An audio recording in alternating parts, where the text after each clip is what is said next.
Dear Pats Nation, it's just about time. Yeah, we're back. You know it's Dear Pats Nation. Nation. Yeah, it's Dear Pats Nation. Nation. Come on. Yeah, it's Dear Pats Nation. And the show starts in 3, 2, 1, go. Dear Pats Nation, happy Super Bowl Sunday. It's your boy, Toronto's Pride and Joy, Mr. Ray Rout, and of course I am with Boston's resident angry nerd, though I will say that in the text messaging back and forth between Michael and I tonight, I was actually the one getting mad. Mike was the one having a little bit of clarity. Mm-hmm. But Michael, your New England Patriots. Oh, they're my New England Patriots now. Were absolutely positively humiliated by the Seattle Seahawks tonight. Now, you and I both felt like the Seahawks could win this game. That wasn't ever a question. I was even on the other whatever show I was on this week, if anybody watched it. And I think they were getting ready for a big heated debate between myself and a Seattle Seahawks creator. And I was like, I think the Seahawks are going to win. But I did say if the Patriots were going to win, it came down to three people. It came down to Christian Barmore, Milton Williams, and Christian Gonzalez. Two of the three had phenomenal games. Yeah. The defense played absolutely elite. I guess what I should have said was, if Drake Maye and the offensive line could like show up to the game and tie their shoes, the Patriots have a chance to win. Mike, early reactions. I mean, they haven't even handed out the trophy yet. I think Travion Henderson's still kicking the sidelines because he was stopped. The Patriots were humiliated and embarrassed tonight. The 14 points in the fourth quarter almost feels like garbage time. Maybe the first one wasn't. That gave me a little bit of false hope. And then the first one wasn't. The second one definitely was. And Drake Maye almost screwed up that pass too. Ramondre Stevenson actually made a phenomenal catch. Yeah. And if anybody on this Patriots team for this season deserved to score a Super Bowl touchdown, it was probably Mac Hollins and Ramondre Stevenson. So I'm happy for those two guys. But what are your early reactions to the Patriots just being annihilated? We've never seen a Patriots annihilation in the Super Bowl unless you go back to the Bears destroying us in '86. Yeah, that's a different era. Like, listen, this is like if 28-3 never happened, right? Like, my early reactions are exactly. I'm just deflated. Like, I'm not mad. Like, shtick aside, I know we always joke that I'm like the mad, angry one. Like, this game was just deflating from the get-go. It seemed like the Patriots just didn't come out with the right energy. The game plan was all messed up. The personnel groups seemed all messed up. The offensive line and the quarterback couldn't get it together. And all the while, the Patriots defense is trying to, like, pull a truck by like a piece of dental floss, and they're managing to somehow do it for about 3/4 of the game until they're absolutely gassed. And Mike did text me during the player introductions, and he texted me and said, do the Patriots just look dead? Yeah, they did. I don't know. To me, they came out dead.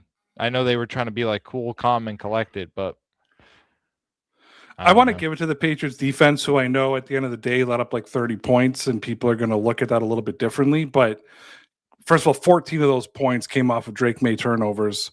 Yeah. But I also want to say too, like, the fact that team never packed it in, because at any point in that game, they could have looked at each other and said, it's not worth it.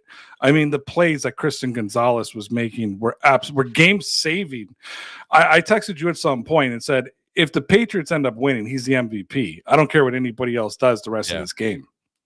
So, in this, we've talked about this. This is the example that a football game is a series of little things that lead up to large events, right? So, Christian Gonzalez gets that interception on the goal line, and I'm not blaming him. This is just like where the game was sealed in my mind. He gets that interception.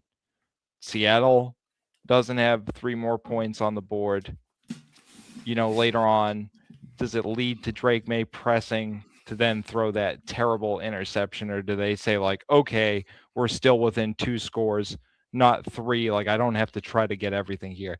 Now, like, again, this is like me playing make-believe because we're at this point, right? Like, they just played badly. We're going to dissect this for weeks, but, like, I don't want to say I'm speechless, but, like, I thought after 2 weeks of preparation, Josh McDaniels would have them more well prepared than this. And I'm not blaming him, but because at the same time, like, Mike Vrabel says it all, like, it's about the players. And in this game, to me, it was about the players.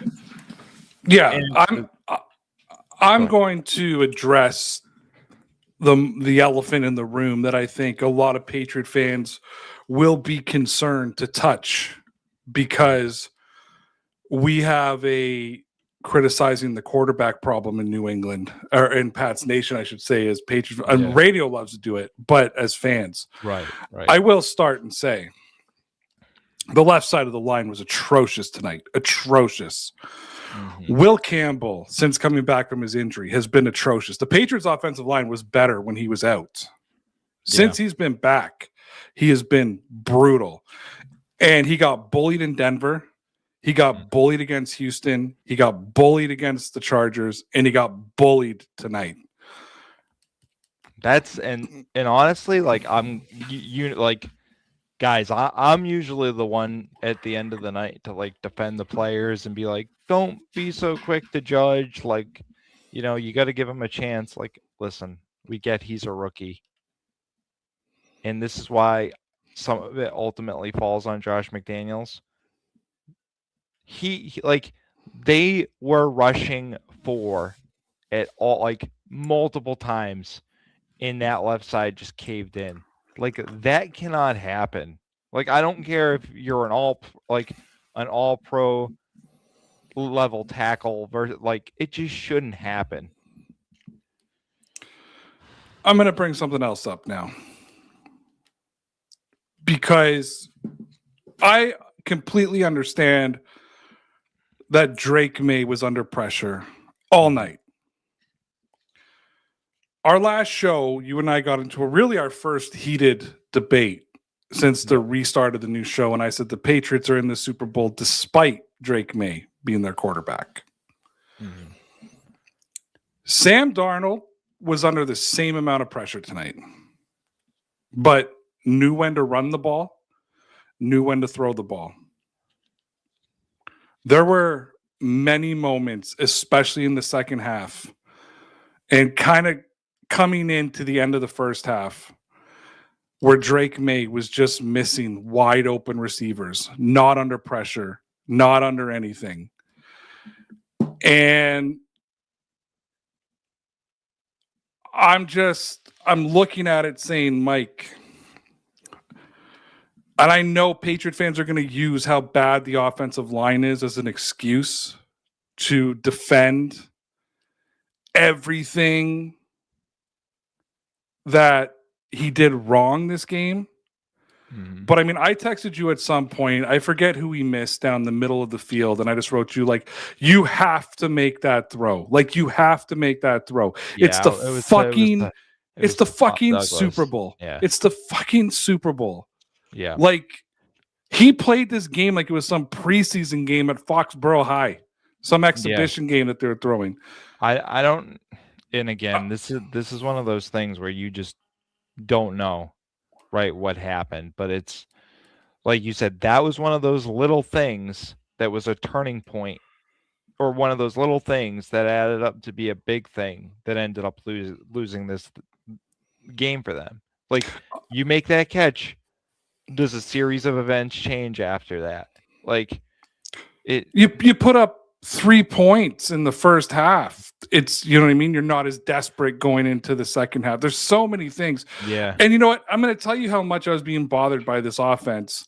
There was a play, I think at the beginning of the fourth quarter. It's when the Patriots still had a chance. It was after they scored 7. The defense forced a punt. I got some false hope. Like, okay, we could do something right before the big interception. And Drake Maye ran the football, and he ran it for about like 12 yards, 13 yards. And he could have taken a hit and picked up like 2-3 maybe more yards and he slid, which was probably the right decision. But for me in that moment, I was like, that's where you got to show some grit and take that hit.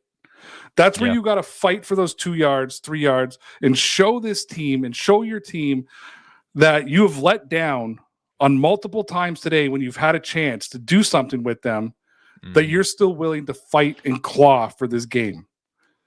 Yeah, they spoke really big this week. Will Campbell, I will fight and die to protect Drake Maye. Well, dude, you were in a coffin before the opening kickoff. Like, it was just what I saw offensively. And now let's talk about Josh McDaniels, a dude that I have been defending since the beginning of time. I believe the Patriots are not in the Super Bowl if Josh McDaniels is not the offensive coordinator. And I still believe that.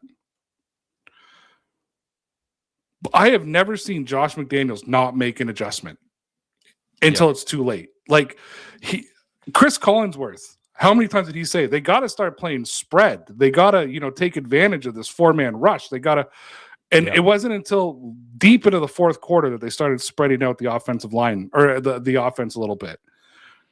Early in the game, Ramondre Stevenson was effectively running the football, picking up 3-4 yards a run and then they just got away from it. And then all of a sudden, Travion Henderson, who's my guy, everybody knows he's my guy, who had a terrible postseason, became the primary back for the Patriots after the first quarter. Is Henderson injured? I need to know more about this. Something happened. I don't. And you and I literally texted the same thing, like in parallel twice, like run, like not just run the ball, like pound the ball, like keep Stevenson in there and pound the ball. I don't know why they got away from it. It's weird, right? Like this is the weird, like disjointed thing you can kind of see between like the offense and the defense. And like, I was hoping Vrabel would be able to manage gaps like this more. The score never really got away from them until kind of the end, right? And it's like, well, we're down by 6 points. Yeah, but we're still only down 1 score. So why are we trying to like get everything back in chunks? Right? And it's like, oh, well, they're stopping Stevenson behind the line. Okay, well, you're still not passing it effectively, so I'm going to try to get the 10 yards via like my best offensive player right now. I listen, I don't know why they went to Travion Henderson almost exclusively. It befuddles me. The game plan, again, in general, I'm going to repeat myself. The play calling, the personnel groups, the preparation. Like, listen, I don't know if Seattle just has, been with this coach for 2 years and decided to do the thing where they kind of like put in a whole new game plan and just threw the Patriots for a loop. Although honestly, it didn't look like that at all. I think they just went, we're better than this team and smashed them. And I'll talk about the defense for 1 second because I wanted to interrupt you before. So we talked about how Milton Williams was doing a lot and Sam Darnold was moving. I think that was almost planned by the Seattle offensive line. Like they knew Milton Williams was going to get through on them a couple times. And they said to him, Sam, he's going to get through here, but he's probably going to get through by himself. So just try to sidestep him. And if you can evade that initial sack, which because he's a big interior offensive lineman, isn't that hard to do. It's not easy, but it's not, you don't have guys swarming you on the flanks. They were just like, deal with it, take a sidestep and throw the ball.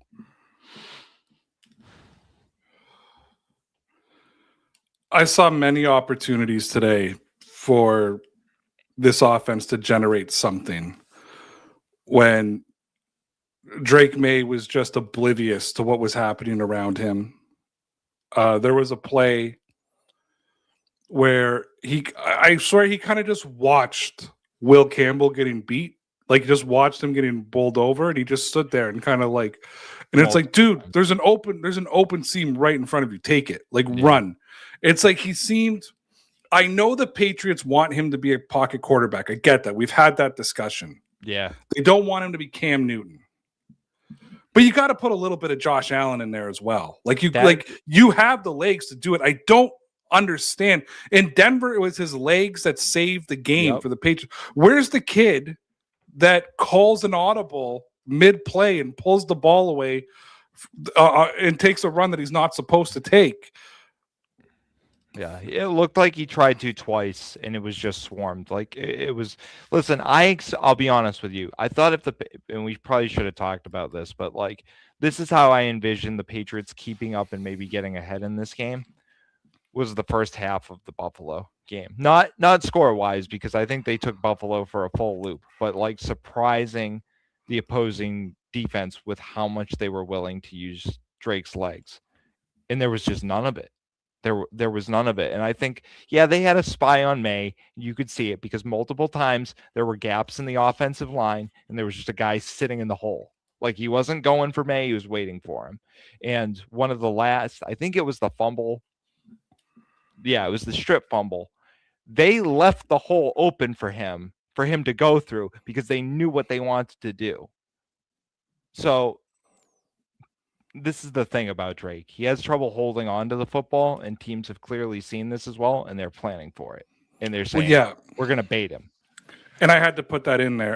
And I don't want to beat up on the kid because I'm not stupid. I recognize completely that he was under just immense pressure. Right. He took, and to McChicken's point, he took 7 sacks. I think 4.5, 5 of those were not his fault. 2 of them, I think, were right on Drake Maye. Yeah. But it's another 2 fumbles. Yeah. Like, it's another 3 turnover game. And really, he should have been picked off 2 plays before that when he threw into triple coverage on Mac Hollins, as if he was throwing a Gronkowski or Randy Moss who could go up there and just beat all those guys. Like, Mac Hollins, listen, dude's a fight it, contested ball catcher, but he's not winning a 3-on-1 battle. And really, they're lucky that he kind of played defensive there and got that ball on the ground. He ended up playing defensive back on that. And there was another great play by Austin Hooper, who, by the way, got missed wide open twice in this game. But there was a great play where Drake Maye kind of just like threw the ball in the air, and it looked really weird. And Austin Hooper came back and did some weird, and it didn't get picked up on the broadcast, but I thought that was a huge play. And like Austin Hooper like jumped in the air and turned around and whacked the ball out of bounds. Like you could see it was a pure play, like get the ball out of bounds and don't give this a chance to be picked off, because it was a Seattle. I don't think you could clearly see actually how close the Seattle defender was coming in who could have picked off that football. Here's the thing though, Mike, and I texted this to you, and I think this is something that every Patriots fan has to live with now. Did we have a lot of hope going into this game? I think there was a lot of Patriot fans who had inflated hope that we saw on X and different social media sites, who thought they were just going to come and destroy this team.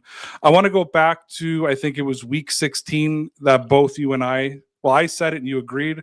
I said, by the way, I don't care what anybody says, Seattle's winning the Super Bowl. Like I said that before the season started. So, and I'm not saying that I told you so. I'm just saying, I think there was a lot of people in our fan base who didn't actually respect how good Seattle really was. Like this team, you think that the Patriots overachieved? Seattle probably overachieved more than the Patriots did this season.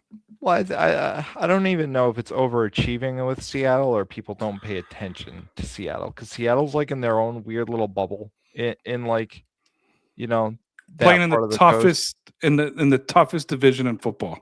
Yeah, which is weird, but it's like it's one of those markets where like the Seattle fans pay attention to Seattle, and like that's it. It's weird. Yeah, I mean, I agreed with you a couple weeks ago. I didn't pull back from my pick this week. Like, yes, did I want the Patriots to win? Yes, but people always confuse that with me thinking they're gonna win and me being a hater. Like, no, I'm not. Like, I'm trying to not be a homer, because when we listen, we don't do super in-depth analysis here. We're not gonna bust out like the Belichick, writing down the X's and O in the plays for you. But you and I also comment privately to each other about other content creators, that some we know personally and some we just know from the outside, who are complete homers, and it drives us crazy. Like, Yeah. we just think if they say the dumbest shit in their fan base and their, fan group is like, oh, you're so right. They're going to win the Super Bowl. Then they win 2 games all season. Like, right. And we hate, and like, that's the thing. I hate that because then when you can't be objective, you lose any sort of credibility.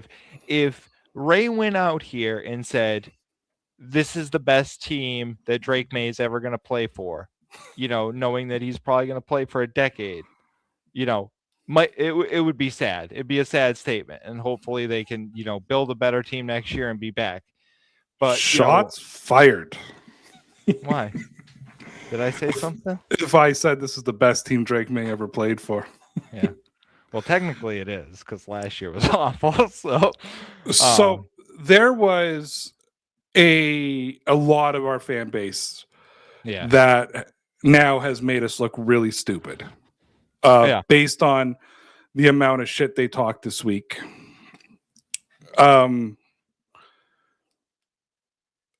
It's one thing to be a fan. Okay, you want to talk about a hype up fan who didn't embarrass us? Shout out to Master at Work. Yeah. Back on the scene, puts out a huge trailer. 17,000 views on his first video back and counting. Last time I checked, congratulations. No, honestly, that's our boy. Yeah. Good for him. I think I've been harassing him all year that we need you back and we need you to start doing videos. But like, the shit that he was talking was not to Seattle. It was like he was talking shit to the AFC East based on the ridiculous shit they were saying and whatnot. But then we had other fan bases that were like, other people in our fan base are sitting there this week like, yo, Patriots are going to win 24-0.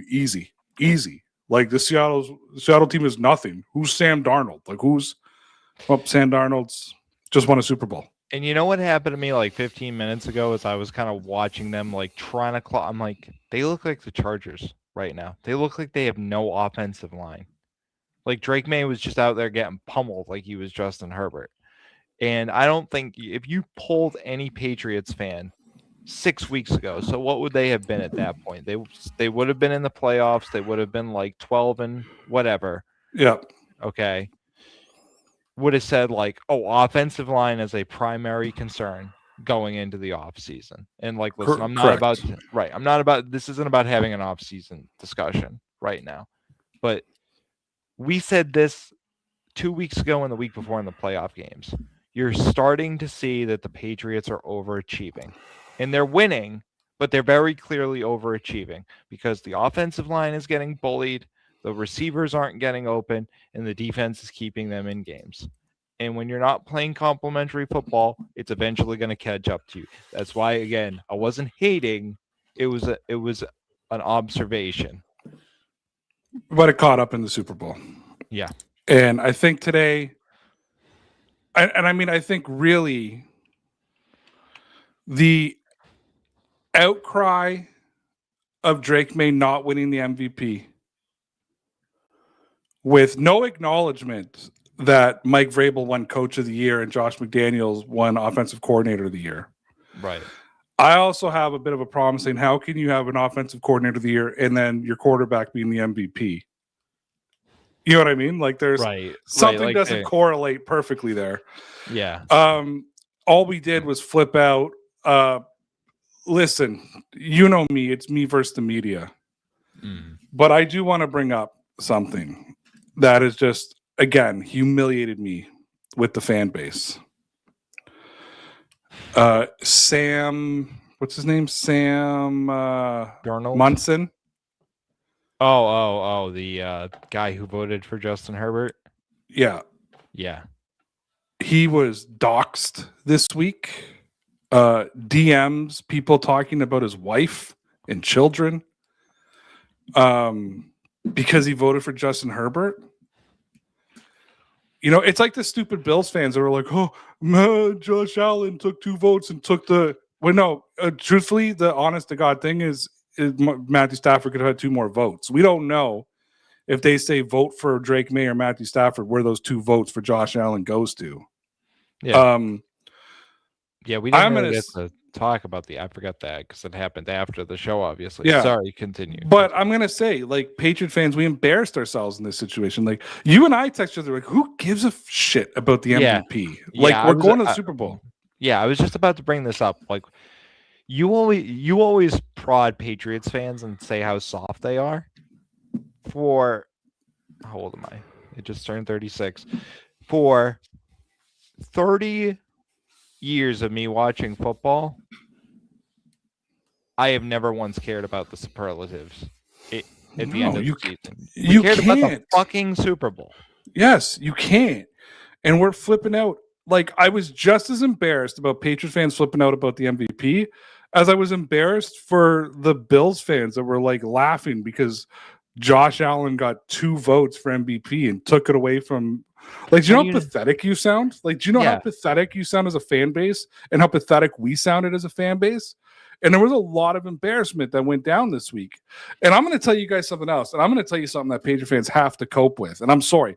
I'm saying this because for a lot of you, including 36-year-old Mike, because just being 4 years older than you, it's 4 more years of football that I've watched. Right. Yeah, like I made the point to say, like, you're not engaged in it when you're really young. Like, they put you in the jersey and you don't understand. Correct. You know what?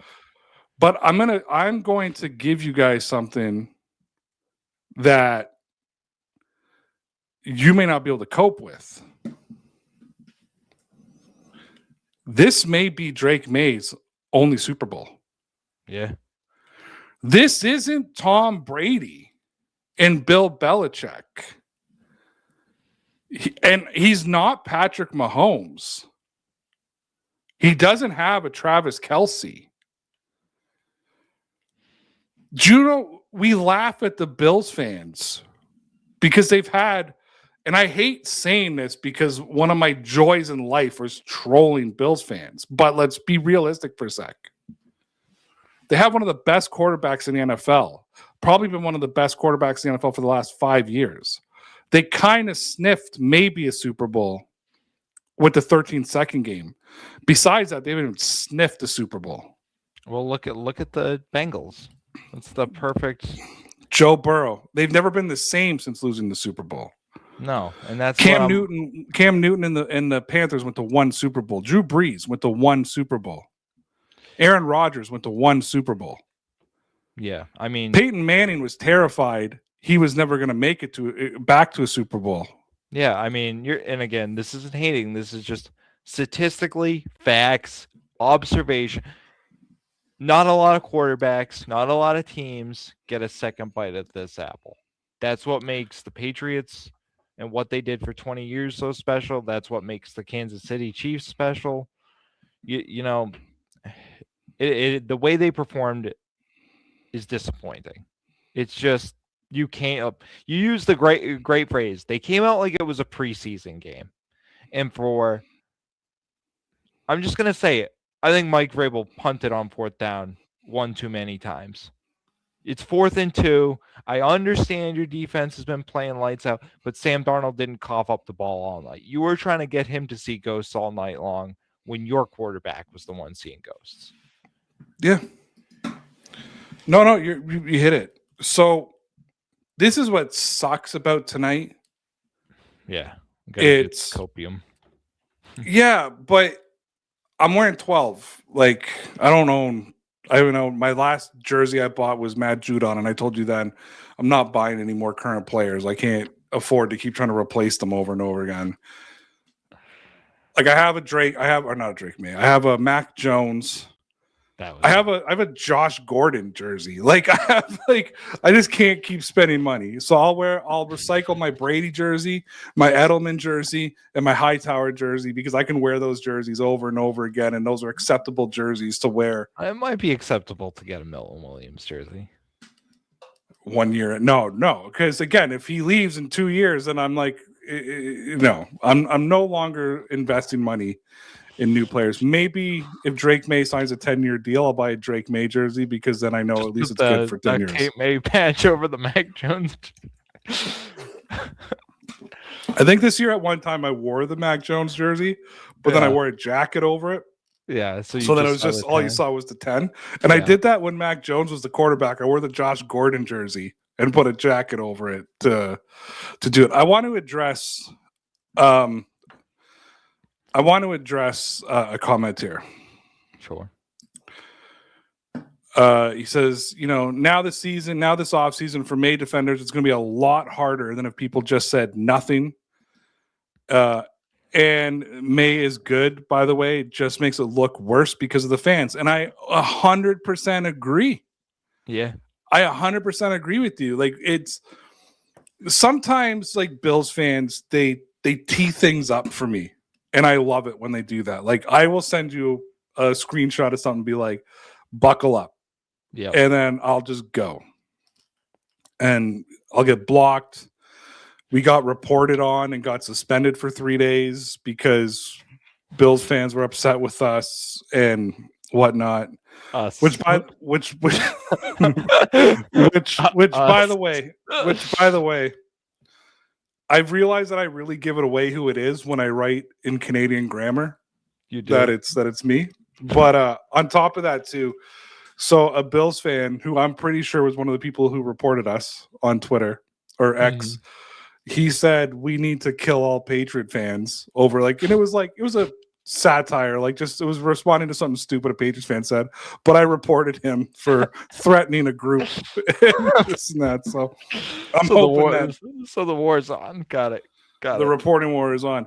But they tee things up for me that I can just go and smash them. Yeah. And I feel like we as a fan base, I'm not necessarily pointing out any individuals, but as a fan base, we have opened up fodder of shit talking that we can't back up the whole season without saying stupid things. Because if the Patriots would have won the Super Bowl tonight, all the MVP ridiculousness would be like, dude, he's got a Super Bowl ring. Like, who cares about the fucking MVP? You know what? Go celebrate your 2 votes, Bills Mafia, and go. Now, Drake Maye got to experience something Josh Allen never did. He got to experience going to the Super Bowl and experiencing Super Bowl week. He even got to experience losing a Super Bowl. Listen, when it's all done and the dust settles and Ramondre Stevenson's career finishes, he's never going to forget catching a touchdown in the Super Bowl. I remember Raiders versus Bucks. I think that would have been 2002. Yeah. Maybe. Yeah. And Jerry Rice. Or was it 2000? Whenever it was. Either way. We're close. We're close enough. Sorry. Jerry Rice catches a touchdown pass. And I think that made the game 105-7 and old man Jerry Rice celebrated that touchdown, even though it did nothing to get the team back in the game. Yeah. And I remember saying to my dad, why is he celebrating? Him going it's the Super Bowl. It's probably his last Super Bowl. He's Jerry Rice, and he just caught a touchdown in the Super Bowl. Yeah. And I was like, fair enough. But yeah, Tom Brady's not our quarterback. Bill Belichick's not the coach. Statistically, there's a better chance than not that the Patriots will never return to a Super Bowl with this current regime. Yeah. And quarterback coach combination. And this offseason is going to be very interesting. It's going to be very, very interesting because I saw some things here. We got to move Will Campbell to the right side, but I don't actually want to touch the right side of the line. I like the right side of our line. Inside. Did it say inside or right side? I thought it said inside. Maybe I saw it wrong. Inside, I thought it said okay, inside. I don't want to. Just snap judgment, overreaction. I don't want him on the line at all right now. But again, that's snap judgment, overreaction. Yeah. I don't want to touch the right side of the line. I love the right side of our line. Yeah. They're good. I mean, the pressure, a bit of pressure, you're always going to get a bit of pressure. No offensive line is perfect, but the pressure wasn't coming from that side of the line today. No. It was the left side getting beat up. Mike Onwenu has become quietly one of the best right guards in the league. If you really watch him statistically, he played a lot better in the playoffs. There were some weeks this year in the regular season where he was, but he definitely stepped it up in the playoffs. So got to give it Now, to him. we talked a lot of shit about the Patriots Yeah. and Josh, whatever. Let's give some God, credit. whatever. No, and McDaniels, whatever. I Like, just know. in general, we talked bad Yeah. about the Patriots. Let's give some credit where credit is due. And I wrote this to you. I said Sam Darnold handled the pressure that the Patriots were putting on him way better than Drake Maye did, and deservingly made some plays when he needed to. A lot of those led to field goals, but the field goals were enough. I want to give that Seattle coaching staff all the credit in the world. Mike McDonald, just an absolute brilliant game plan. Calls the defense, killed Josh McDaniels today, like destroyed him in the head-to-head matchup. When it came to the two quarterbacks dueling, Sam Darnold completely outdueled Drake Maye. Yep. And a big shout out to Walker, who did something a lot of teams have not been able to do on the Patriots. That's run the football effectively. Especially on the edge where the Patriots are the best. And they could not set an edge tonight. They could not build the wall, and they got destroyed on the edge. And a shout out to him. And then just a shout out to that entire Seahawks defense, who I must have said over and over and over again, either on Twitter or on our show last week or our show the week before, that Seattle defense is no joke, and they are no joke. Yeah, I think, I'm going to give credit to Sam Darnold. He's going to dispel a lot of that crap that surrounds him, obviously, with this.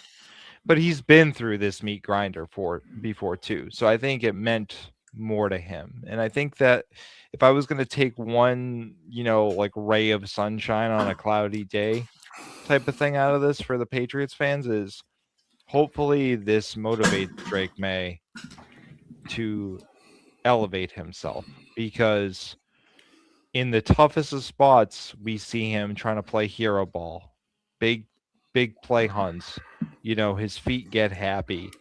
Hopefully he uses this as the type of motivation that Brady used to double down and get better and kind of get back to center. And listen, I said Brady in there. I shouldn't have. Listen, Drake Maye is a second-year quarterback. He has fundamental skills that he still needs to refine, right? So, he will get better. But to Ray's point, do we know if the team around him is going to necessarily be better? And, Kenneth Walker, listen, man, that's, I think that's kind of what they envisioned for Travion Henderson, is hoping that he bounces off the tackles like that, and he doesn't do that. That is a really impressive skill, that patient running, where he kind of just waits, goes, or bounces off a guy, turns his back, and finds space. And listen, we like Trey. He's your guy. He's an Ohio State guy. That dude has an issue some days where he's a smaller guy that just runs into contact. That's another person that I hope can really find it, going into next season. So, yeah. Congratulations to the Bills Mafia. I'm just switching through Twitter right now, who are just celebrating this Patriots loss like they won the Super Bowl. Yeah, I was going to say the Bills won the Super Bowl. Yeah. Congratulations. Hang your banner. Change your team logo to green and whatever. Can I say something? I wasn't going to bring this up tonight, but it'll be irrelevant by the time we talk next week. Yeah. If I see a Patriots fan at any time change the Patriots logo to match another team's color just because they're playing like a team we hate, I will flip out. A logo is do you remember when the Titans stepped on the Ravens logo? Yeah. And the Ravens absolutely made them pay? A logo is so sacred. Do you know how many Bills logos I saw this week in the Seattle colors? More than you probably thought you'd ever see. Just defacing it. You're such a weird ass fan base. You really, really, you're so unintelligent, and just to hate a team so much that you would ruin your own logo is just gross. But I don't want to, anyways, away from that. When you're NFL royalty and have won 6 Super Bowls and been to however many, you don't debase yourself by changing the colors of your logo to match another team just to hope that another team loses. I'll leave it there. Anyways, I'll get back to this. The game, the result didn't surprise me. How we got there surprised me. Like, a buddy of mine texted me in the end of the first quarter, and he's like, "Hey man, I got $10 on your team." And I was like, "What, to tie their shoes successfully?" Like somebody was saying to me, like, "Oh, they got to score a touchdown here, blah blah." I'm like, they need to get a first down. I was saying the same thing. I was watching the football game with a bunch of people, and they were like, "Oh, they just." I'm like, guys, they need to like look functional for 2 plays in a row. Like, never mind score a touchdown. Let's give a shout out to our boy Marcus. Haven't seen Marcus in a long time. Said he loved this season. He loved being a part of this season. It was all about the season went for him. He was fine with it. Shout out to you, Marcus. This is Tia, who's been an OG back in the day. She has a Bill Belichick fangirl t-shirt. Right? So that's very old school. Being a Bills fan means pulling for another team in the Super Bowl. It's exactly what it is. You know, Sam Darnold won 14 games with the Vikings last year. Crashed out in the postseason, but won 14 games with them. Won 14 games this year with the Seahawks. After being miserable with the Jets, you got to be happy for Sam Darnold. You do. I am. Like, honestly, I'm glad he's going to dispel that meme a little bit. I hope Drake Maye doesn't inherit it, but I kind of fear that he will, at least for a little while. I feel if I was from a different fan base, it's hard would be my new meme. Yeah. I mean, they won that game, but yeah. It's hard. I just think, and it got brought up in the broadcast tonight. Yeah. I mean, they brought it up in a better way, but I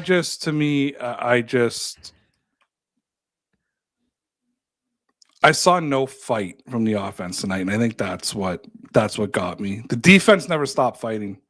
I thought they were going to pack it in at some point. I think I texted you, and I'm like, they're giving up, and then they just came. They didn't. Yeah, no, I think I really think they were trying to generate that turnover about as best as they can. And you and I talked about this. Like, listen, Seattle was moving the ball. You can only stop them so many times. As soon as Drake Maye put that ball on the ground, this was even before the interception, I knew it was done because you were actually moving the ball. You had momentum. They looked like they were kind of turning it, and all of a sudden, just like right on cue, squirts the ball out on the ground. Not saying it was necessarily listen, the play got blown up, but it's just what we've kind of seen in the playoffs. And instead, they've gotten lucky, and it's bounced into the arms of Jared Wilson or Will Campbell. And tonight, they didn't get that luck. And that's how it goes. All right, everybody. I want to thank everybody who came back this year. It was fun to be back. What a season to come back. We didn't know this was going to happen. No, I took a year off. Probably took the best year off. I did miss the drafting of Drake Maye and being able to react to all that, but came back this year, said the Patriots were going to win 8 games, but was ready to come back and give this a shot. This New England Patriots team made doing this fun again. And all of you coming in made this fun again. And especially, I'd say the last 4 or 5 weeks, we've had a lot of the OGs coming back in the chat and finding us, and even some of our old trolls coming back and finding us. And based on the DMs that I'm getting, I know that definitely some of the old trolls know that we're back talking about football again. Good. big shout out again to our boy Master at Work. If you haven't went and saw his videos, of course, at this point, I guess it means nothing. It was all hype videos.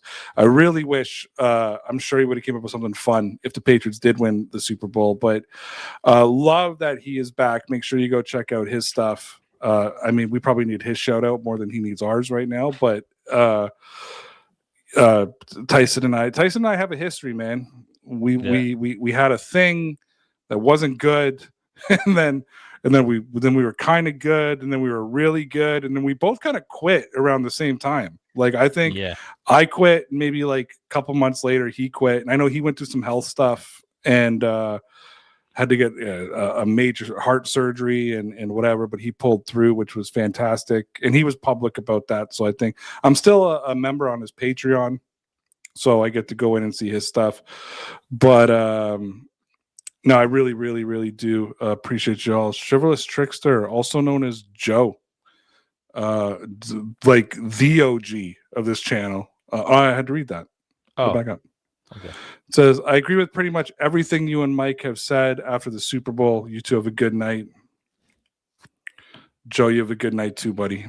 One of the best voices, by the way. It's he did some voiceover stuff. Like he's got like that radio voiceover. Like, nice. Yeah, I'm jealous of his voice. Anyways, just thank you to all of you. Thank you to all of you who came back and made this year fun. It was a fun year of football. Mike, thank you for sort of for a good 14 months just kept kind of poking at me here and there about like, oh, we should maybe jump on a podcast, or oh, if we got a podcast going again, or oh, it'd be cool if we did a podcast, and kind of be back. Kind of, kept the juices going. Thank you to Connor Carney, who kind of sparked the whole idea. I know he never did a show and went MIA and won't return my texts, but I want to thank him for sparking the idea to get the band back together. I think it would have been fun to have him here, but it was nice being old school with Mike as well. Yeah. And guys, we'll be back next Monday, starting our off-season program. And I guess the first thing we'll be doing is talking about free agency and what's left, and what we want to look at, who we got to re-sign. I'm sure we'll have lots to talk about and decipher. We are really getting into the boring part of broadcasting now. And I've asked Mike to please come up with some content, so it'll be fun to see him. He can see the pain of coming up with content in post Super Bowl. So we'll be back next Monday. Then I'll be off for a week, and then we'll be back the following Monday, and we'll just keep going from there. Connor probably forgot his login or lost his phone or something. Probably, Tia. Probably.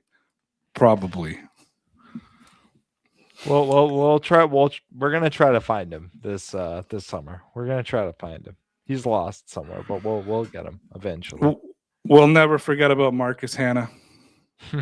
We got you, Marcus. Francisco. Yeah. Couple pieces away.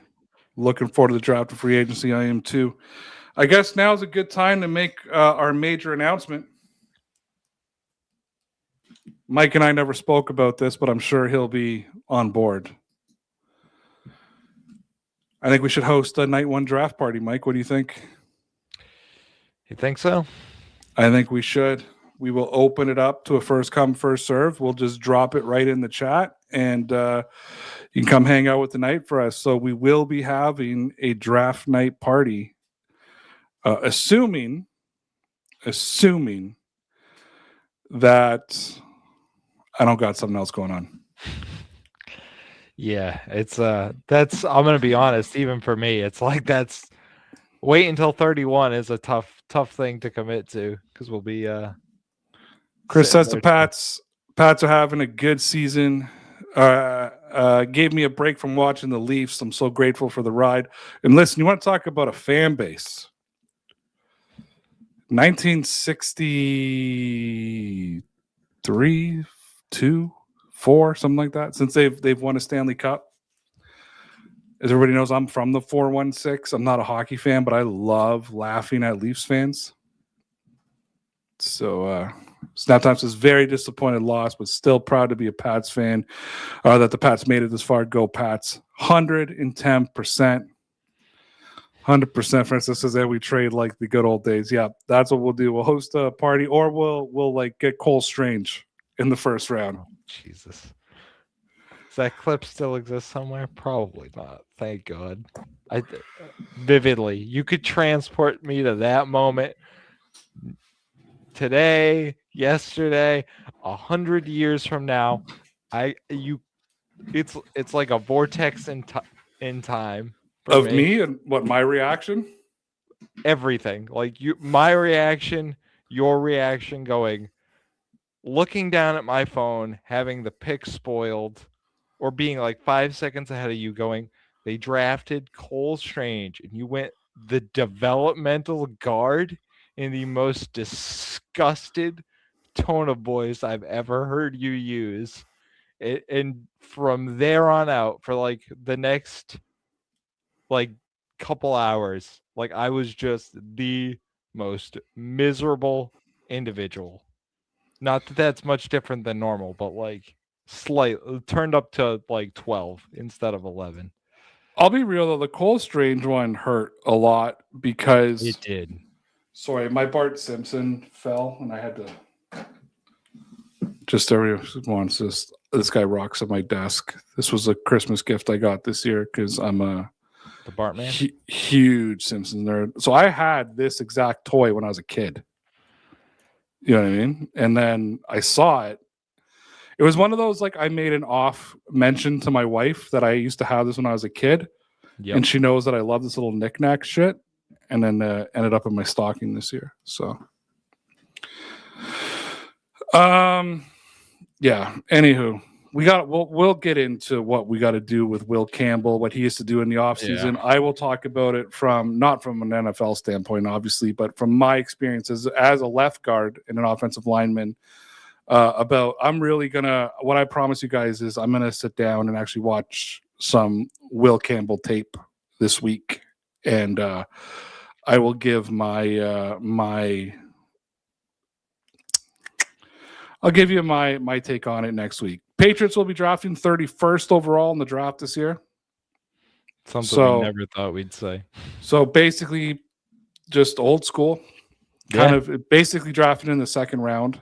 You know, so again, don't forget, like somebody who you take at 31st overall could very easily go first overall in the second round. So it's based what you got. So the Patriots have their quarterback of the now and of the future. He has a lot of work to do. We'll get into that. We'll get into what free agents could be available. They have money to spend. I would be spending money on an offensive line. Can we give a big shout out to Joe Tooney, who won Defender of the Year? Or whatever they call it. New category. Yeah. And absolutely positively love it. Yeah, man. He's wish he was here. I'll put it that way. Anywho, man. Disappointing night, obviously, if you're a Patriots fan. Yeah. Jubilant night if you're a Seahawks fan. They've exercised some of their demons and got rid of the Malcolm Butler interception, and they can move on from that. But I think, again, as I've talked about for a couple of weeks now, I think what I'm the happiest about, that even though the Patriots lost this game, we have officially moved on from the Belichick-Brady era. We have entered and are firmly in the Vrabel-Maye era. I never got to say this on air, so please allow me to do so. Fuck you, Tom Brady, and your I don't have a dog in this fight. I hope you're happy with your Raiders and Bucks hat on. You two-timing son of a bitch. And until then, Mike, tell me about those Patriots. They're legit, kid. Dear Pats Nation, it's just about time.